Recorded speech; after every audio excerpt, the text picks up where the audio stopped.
Hello, my name is Brant Hunt. My channel simply is Discerning What is True. I'm going to be reading from a particular book about Kabbalah. It's called Psychology and Kabbalah. It's going to be chapter 3. I did the other two chapters yesterday or last evening. So let's see what we got here. The title of chapter 3 is called Origins. So we'll try that. And let me make it more readable. So the day, I think it's the 29th day of October 2025. Origins. How does one describe that which has no substance or form? How can we speak of the origins of all things? All that can be done, mystics of every tradition conclude, is to convey an approximation of what was, is, and shall be. Kabbalists have applied many devices to express how existence came into being. Some use the symbol of a nut with its kernel and shell. Others told fables of how the Holy One wished to become known, and yet others constructed what we call metaphysical models, which they said gave only the faintest hint of the reality. In this book, we will use a composite of several views held by Kabbalists down the ages to make a coherent picture for our frame of reference. According to some rabbis, God wished to behold God, and so out of the ayin, A-Y-I-N, or nothingness, and as Phil has explained to me, that God is no thing. And so what does that mean? God does not fit in this particular realm, meaning it's simply God is far above this realm that we're in, what we call a 3D world. And the point simply is that it means there's no way in humanity that can explain who God is or what he's about.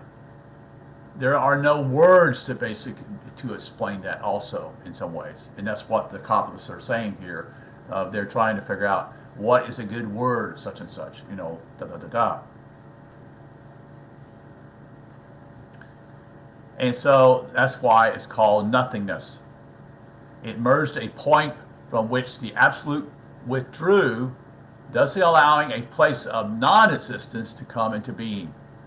Then that which is N-E-N, soft, S-O-F, or absolute all, surrounded the space with what has been called the N-soft, R. I'll spell that to you. E-N-S-O-F-A-U-R.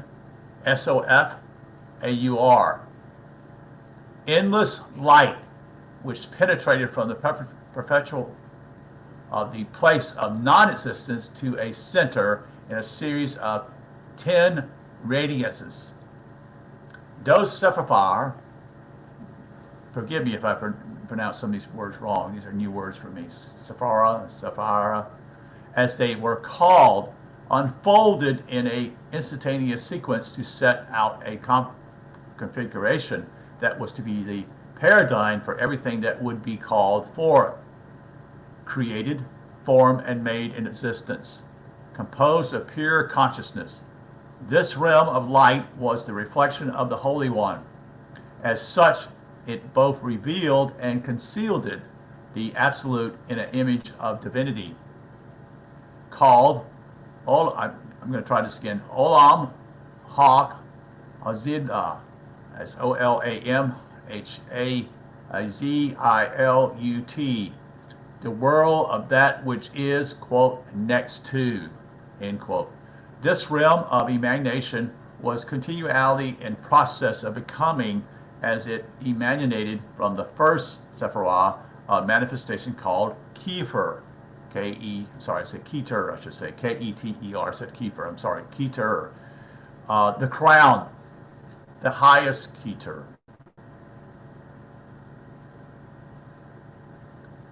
The crown of crowns is associated with the divine name.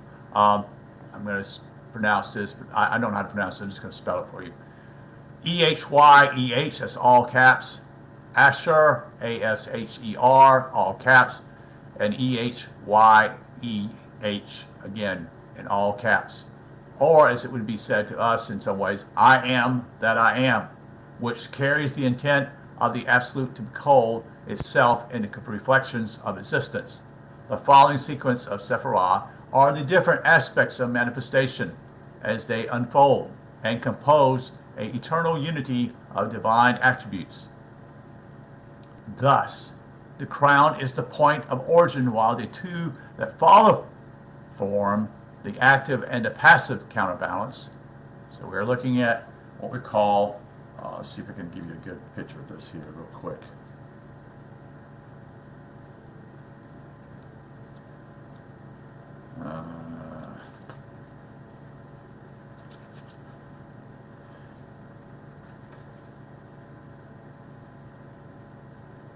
Bear with me. I want to get something a little better here. I saw one, but that's not the one I wanted.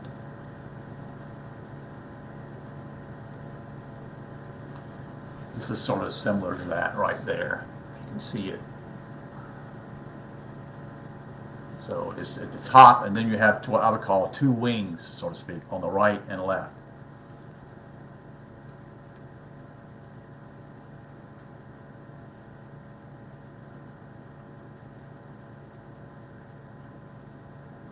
This is the one I really prefer to show here. It's the one in color.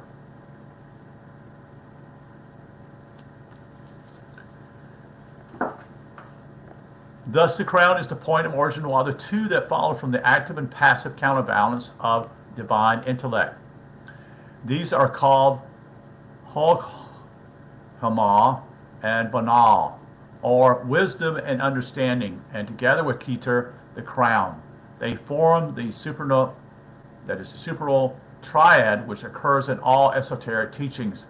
Here are the principles of equilibrium, expansion and contraction as divine flow is sent forth and held between consciousness, dynamic, and structure.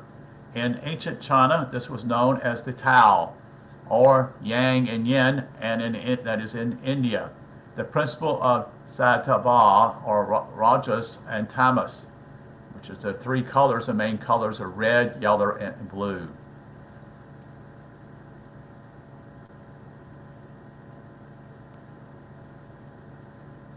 And this is a picture of it now, but it's too small, so we won't do that. Go on. So, continue on here, figure 7, still in the same chapter, called Metaphysics. Here, various principles and functions are set out according to the tree. The two side pillars define the dynamic and structural aspect of any creature, while the center column is the conscious element in the organism. So you see the middle pillar. This diagram can also be applied to organizations, nations, and even the solar system, which is based upon divine law. The three levels of intellect, emotion, and action relate to the airy, A-I-R-Y, watery, W-A-T-E-R-Y, and earthly, E-A-R-T-H-Y, elements of the psyche, as well as the gaseous, fluided, and solid aspects of the body. The fiery or radiant element is consciousness on the middle pillar, which holds everything together until it disintegrates at death or destruction. And that's figure 7 there. That was the one that was shown earlier, but again, I showed you another picture of a different structure. We'll continue on. Below the supernal triad is what is called the non-Sephirah of Dot, D-A-A-T, which means simply knowledge, that separates the lower Sephirah of construction, as they are called, from the three supernovas. In medieval times, it was called the veil or abyss before the face of God, but the modern notion of, quote, a black hole, end quote, like those found between universes, might give a sense of its mystery and function. It is said that when the Holy One willed it, the impulse radiating out of the supernatural then crossed the dark place of Dot, which means knowledge, to continue the process of expansion, contraction, and equilibrium at the next level of divine emotion. Here, Sephirah of Hesed Hesed, Jerebarah, and Tiferi. And Hesed is spelled Hesed. Jerebarah is spelled Gevrah, and Tiferet is Tiferet. Act as the merciful, judgmental, and principles of beauty, as the expansive, controlling, and unifying aspects of the heart of the image of God. The next pair of Hod, Hod, and Nezah, Nezah, continue the sequence as the practical Sephirah of action, and indeed the hostess of God are seen to emanate from these two, whose names originate from the Hebrew words to reverberate and eternally repeat. These Sephirah of glory and eternity, as they are sometimes called, are concerned with the routine matters of vibration and cycles which govern the three lower worlds, which are to emerge from the primordial world of Azillah. The final pair of Sephirah are vertical and central, and act as the foundation and resolution of the divine process. Indeed, these names are Yesod, which is Yesod, which means foundation. Malkuch, I think is how it's pronounced, is spelled Malkhut, or kingdom, which constrains all that has been brought down in the lightning flash thrown from the crown. Yesod, again Yesod, may be seen as the place where the image can see its own image, like the ego of the psyche can picture itself in Malkuch. As the receptor of all has sometimes been called the body of the divine. The complexity and subtlety of the Sephirah are further increased by what are called the 22 paths between the divine attributes. These are specific relationships that bind the three pillars of the, quote, tree of life. So, I alluded to this, we all are on the tree of good and evil. And even the Genesis points this out with Adam and Eve, you see. And they need to get on the tree of life, you see, into a symmetry that contains all the laws of existence. The seven-branch candlestick, or menorah, in the tabernacle and temple is an early version of the tree with its two sides. Center column, 6 arms, and there are 4 junctions plus the 22 decorations. This was the basics of the Tree of Life diagram, which was used by the rabbinical circles of medieval Spain. Early Kabbalists not only saw this first world in the form of a tree or candelabrum, but also as the image of a human being, which is to meet complete reflection of the divine. That's what we're here for. We're here to become God. That is little g God, you see. And this is what this information is about, what I've been pursuing with Phil Langdon for the last couple years. This image of Adam Katman, or primordial man, was the synthesis of the Sephirah as it expressed their unity, function, and radius of operation in the limbs, body, and head, as well as the various levels of divine thought, emotion, and action. So these are the 3 keys here. Again, talks about thought. You know, we can think. We have something that basically we're not run like an animal who has instinct. We are able to think. We're supposed to think rationally also. We're also emotional beings. We cry, we get angry, we get depressed, we get discouraged, we get excited, which is emotions.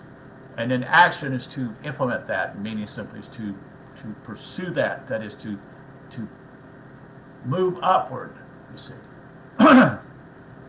Most important of all, this human image was seen to possess a consciousness that could reflect upon itself, that fulfilling God's will to behold, that is, God, in Adam's realization of who gazed upon whom. This was the purpose of existence. However, at this point in manifestation, Adam was only aware of the unity of the primordial world. There was no differential or experience of existing. Here was complete innocence. Okay? Innocence. So there's not this as a child would be. A child is innocent, you see. It doesn't know the good or evil, so to speak. And that's what a parent does in some ways, to train that child to do the right thing and not do the wrong thing. Such a state meant there was no knowledge. That's correct, because a child doesn't have any knowledge. No knowing and being known. Always just potential. If this situation had remained, then the divine image would never become conscious that it was a reflection, and there could be no realization of who was beholding who. The lower worlds were created, formed and made from Adam Katman, to go forth and then return in consciousness of what was, is, and shall be, and then return, and in this experimental process through all the various levels of reality. And it would be simply, I am that I am, beholds itself in Adam's reflection. The Kabbalistic diagram of Jacob's ladder described the four interpenetrating worlds that made up the full extension of existence. This is the ground bed of our scheme. And what it has here is, like we call, is showing in this particular book, Adam Katman has the tree of imagination. He has a tree of, what is that word? It's like location. Tree of information, and tree of action. Let's see if I can make this a little larger for me to see here. Hold on a second here. I'm sorry, I said it's a tree of, first of all, it's tree of imagination, which is Adam Katman. Okay, this is all centered in the middle part here. The next one is tree of creation. The next one is tree of formation. And the last one is tree of action. So this is similar to what we were talking about, which would reveal simply is that Adam Katman, the first part, is the divine self, what we're seeking. The spirit is the second part of what we call the tree of creation. The third part is the psyche, the tree of formation. And in the tree of action we have is the body. This is a microcosm that is of humanity.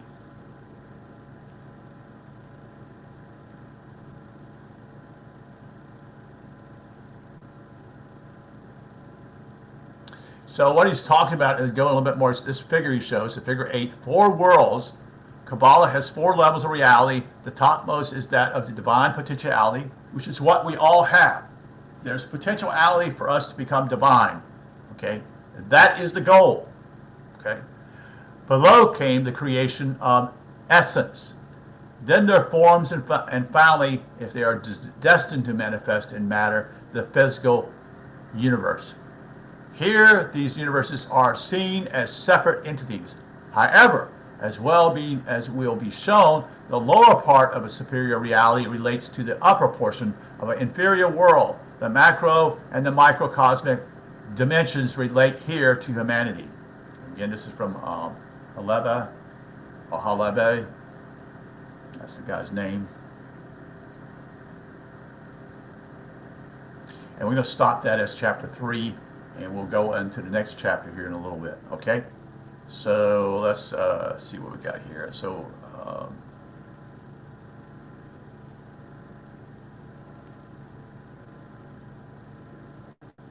bear with me as I try to find this thing here right quick.